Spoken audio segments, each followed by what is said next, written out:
Hi, I'm Jenna Truong. I use she, her pronouns, and I'm finishing up my undergraduate degree at the University of Washington, class of 2021. So a little bit about me, I'll first go into my current major. So I'm in environmental studies. This is actually not the reason why I came to UW. I came here because I got direct admission into engineering. I was a first generation college student and I was really excited at that opportunity. But as I spent time here, I realized that wasn't the right place for me. And I'll talk a little bit more about that realization later when I talk about my study abroad experiences. But yeah, eventually, after switching majors to ESRM for about a month and then finally to environmental studies, I found somewhere that I was truly passionate about what I was doing. Um, and my first class that really emphasized and held firm that this was my passion was Environmental 280. So this was autumn of my sophomore year, right after I got back from Italy, spending the summer studying abroad. And this is basically, I like to call it the class that all like non-environmental majors are crazy about. They're super jealous because we get to go on field trips. For instance, right here, this is me in front of Mount Rainier. We also get to spend pretty much every day outside of the classroom and in nature, identifying birds and getting to learn the stories of what's going on around us in the history of the natural world. But beyond that, this is just a really long reflection that I wrote. I also really enjoyed my time in Environmental 200 and in my comparative literature classes. So throughout high school, I was never really confident in my English skills. But then when I started taking comparative literature courses, which got me environmental credit, that's where I really found my passion for learning about nature within reading and writing and learning about the history of the environmental movement. And this was just one of those monumental moments in my undergraduate career where I felt really validated because I was in a super tough class and Gary finally gave me a 10 out of 10 on essay after I'd been in his class for 2 quarters. So yeah, beyond that, for my senior year, I conducted an independent study. So a little bit about me. In my junior year, I was diagnosed with major depressive disorder. And that really opened my eyes to how I was experienced the world around me. And I also was fortunate to be in that comparative literature class that I mentioned earlier, where I was introduced to a professor named Jennifer Atkinson. So this was great because she really focuses a lot of what she does on eco-anxiety. She's like in the New York Times and the superstar professor from the University of Washington. But from those experiences, I became really interested in how environmental movements as well as like climate change can interact with mental health and how those things can affect the action that we see in the movements currently. So from this, I did a 2-quarter independent study where I basically created my own curriculum supervised by Christy Strauss in the program on the environment. It was really fun for me because I felt like it was super relevant and kind of one of the culminating points of my undergraduate career. It was in a really tough moment where we had a lot of just like violence happening. We had the Black Lives Matter movement, as well as like COVID-19 and then the environmental movement happening all consecutively at the same time. And those different forms of violence, whether like structural or slow violence, really made me question how these kind of times and how our mental health was at risk during these things. So this is just the poster. I was really lucky to be on a panel at the Washington, Oregon Higher Education Sustainability Conference with Jennifer and a few other people who are kind of experts in the field. And it was really fun to provide that student perspective and on how recognizing your own limits within what you're doing and how to avoid like burnout as a student when we're focusing on such challenging issues.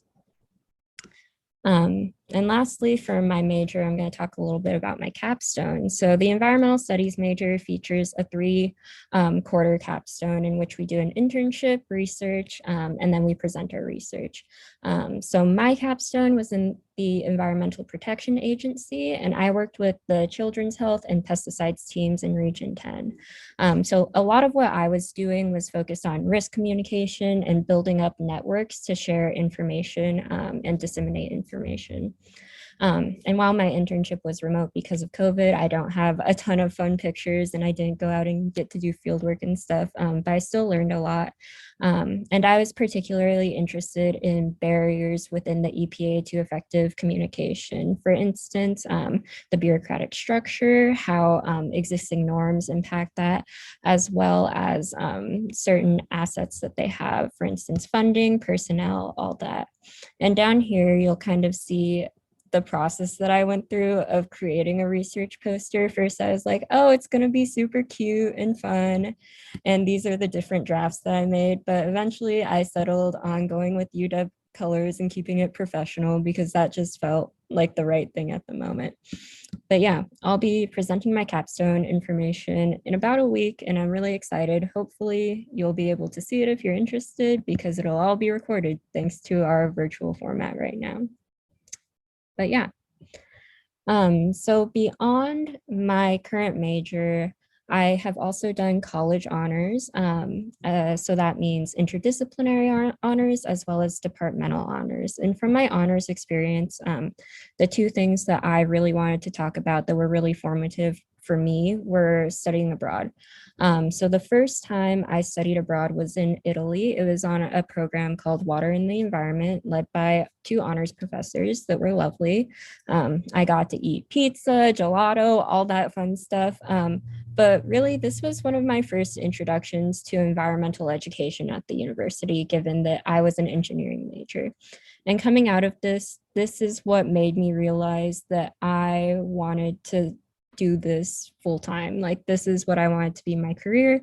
I got to see how water systems in Italy worked. I got to talk to my classmates about it. And luckily, I took AP Environmental Science in high school. So I had some background knowledge and wasn't just clueless. But this was really what solidified that passion for environment, especially being able to be led by Ryan Kelly, who is a SMEA professor. And while I was in Italy, it was really my first time going abroad, being out there alone. Even though I came to college, my mom followed me to college, so I wasn't really alone.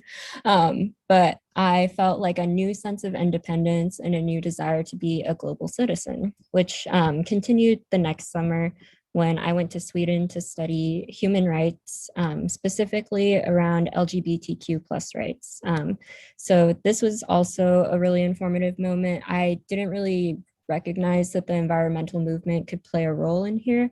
But being kind of out of my comfort zone was another really valuable experience for me. And I made a ton of friends and it was just beautiful. I also was fortunate. I got to travel to about 13 other countries when I went to Sweden. So did a lot of train travel and just got to experience more of Europe than I had before. And one of the last things that I'll talk about is just something outside of school and coursework, and that is leadership opportunities. So during my time at UW, I've been just crazy about leadership. Coming from high school, I was very introverted. I wouldn't talk in front of a class. I would get shaky and nervous and all of that. But coming to college, I really found it as a new way to start over and be more confident in myself. And some of the ways that I did that were through honors community ambassadors and peer educating. So that's teaching the honors 100 class to my fellow peers, usually a year younger than me, and just kind of introducing them to the college. Beyond that, I was the assistant director and then the executive director of Students Expressing Environmental Dedication, which was a great way to be a liaison between students living in residential life and the professional staff that run housing food services. And then lastly, in my senior year, I found other opportunities within the College of the Environment, such as student ambassadors and the Student Advisory Council, as well as being a part of the Campus Sustainability Fund. But all of these opportunities have really just made tons of connections on campus, and I think they are probably the most valuable thing that I'll take away is just having those loving like friends and all of that. Great experiences and just opportunities to try new things. So what's next? Well, I'm going to grad school. Yay. So this is the part where I'm just gonna high key brag about getting into the colleges that I got into. But I'm actually settled on going to Yale University. I'll be getting an MPH in environmental health sciences and hopefully pursuing a joint degree in that as well as environmental management from their School of Forestry Sciences. But actually, just kidding. You're some of the first to hear about it. I'm actually going to defer for a year. So I decided this at the beginning of the week. I got a full-time offer from Public Health King County, and I'll be working with their environmental health team doing COVID recovery, focused on ventilation. And this is kind of a nice way to tie things up because of how my capstone, a lot of the things that I focused on when working with the pesticides team and the children's health team was actually around proper ventilation and cleaning of schools. So it was just a nice little way to tie the ribbon on my undergraduate education. So yeah, that's me.